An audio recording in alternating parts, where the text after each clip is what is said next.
स्त्री पुरुष के गृहस्थ जीवन में 8 मर्यादाएं हैं। घर में मेहमान आए हों तब स्त्री पुरुष को सहवास नहीं करना चाहिए। पितृपक्ष हो, श्राद्ध का दिन हो, तब स्त्री पुरुष को सहवास नहीं करना चाहिए। व्रत का दिन हो तब स्त्री पुरुष को संग नहीं होना चाहिए। ऐसे 8 नियम बताए। घर में पूजा हुई हो अथवा तीर्थ में गए हों अथवा कोई संत महात्मा सत्य साहित्य उसका संकल्प हमने लिया हो, कोई यज्ञ यज्ञादि का संकल्प हमने लिया हो, अमावस्या हो, पूर्णमासी हो, गृहस्थ को भी, और महत्वपूर्ण 7वां और 8वां,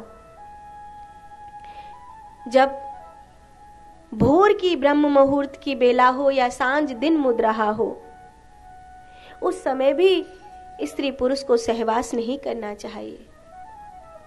एषा घोरतमा बेला घोरा नाम घोर दर्शिना चरन्ति यस्य भूतानि भूतेशानुचराम्यहम्। इसलिए देवी, ये समय उचित नहीं है। तुम मुझसे संतान मांग रही हो और ये समय ही तुमने अनुचित चुना है। दिति ने महर्षि कश्यप की बात नहीं मानी और उसने उसी समय संतान प्राप्ति के लिए आग्रह करते हुए उनके पांव पकड़ लिए। कश्यप मुनि उस स्त्री के मोह पास के भाव में बह गए। फलस्वरूप दिति राक्षसों की माता बनी। इसके लिए कश्यप मुनि को बहुत पश्चाताप हुआ। कश्यप मुनि कहते, मेरी जिंदगी की तपस्या नष्ट हो गई, मैं जो कुछ जानता था वो सब कुछ नष्ट हो गया। क्योंकि अगर उस समय मैंने अपने स्त्री के मोह का मान नहीं रखा होता तो आज मेरे घर असुर पुत्र नहीं हुए होते। असुर पुत्र मेरे घर इसीलिए हुए हैं क्योंकि मैं कहीं न कहीं अपने धर्म से विमुख हो गया। कौन कितना जानता है ये महत्वपूर्ण नहीं है।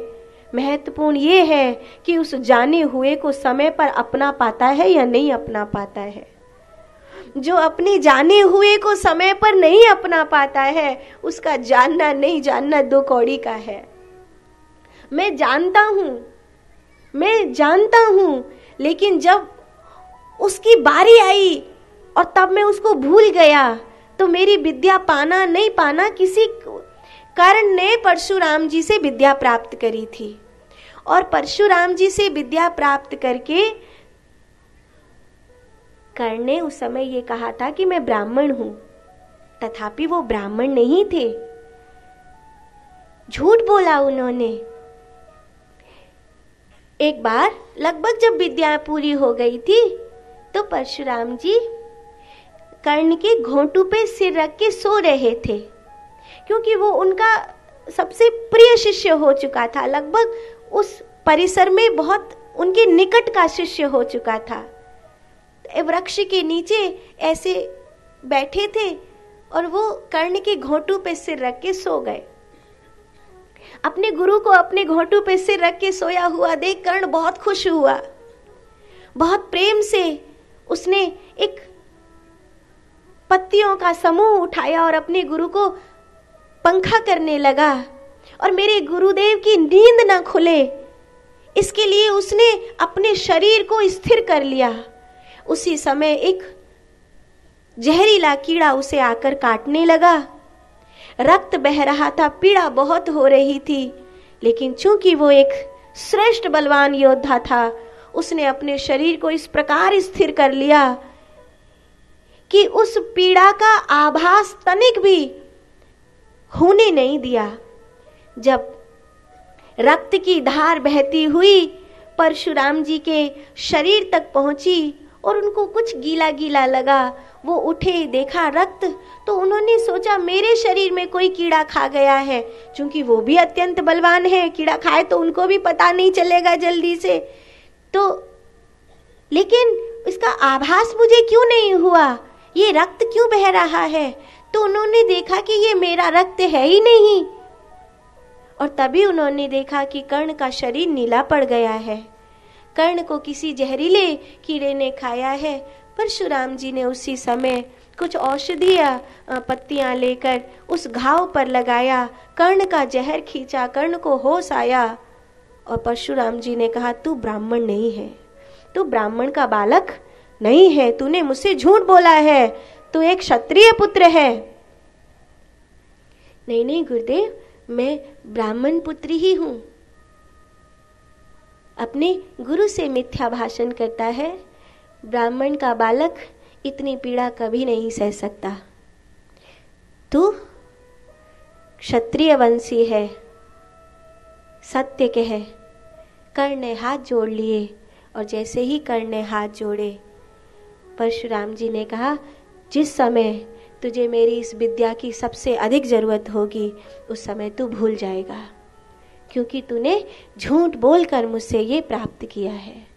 तो जब कर्ण का रथ का पहियो दलदल में फंसा और कर्ण उस विद्या को याद करना चाहता था, लेकिन उस समय कर्ण को वो विद्या याद नहीं आई। भगवान कृष्ण ने कहा, अर्जुन बाण चला और भेद दे इसकी छाती। नहीं प्रभु, इसके रथ का पहिया दलदल में फंसा है, ये अपनी विद्या को भूल चुका है। ऐसे निहत्थे योद्धा पर वार करना उचित नहीं है।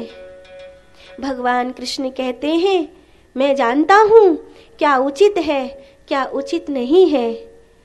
जिस समय द्रौपदी के वस्त्र को खींचने में इसने दुर्योधन का साथ दिया था, उसी समय ये अपने उस धर्म को खो चुका था कि इसे कब मारना चाहिए और कब नहीं मारना चाहिए।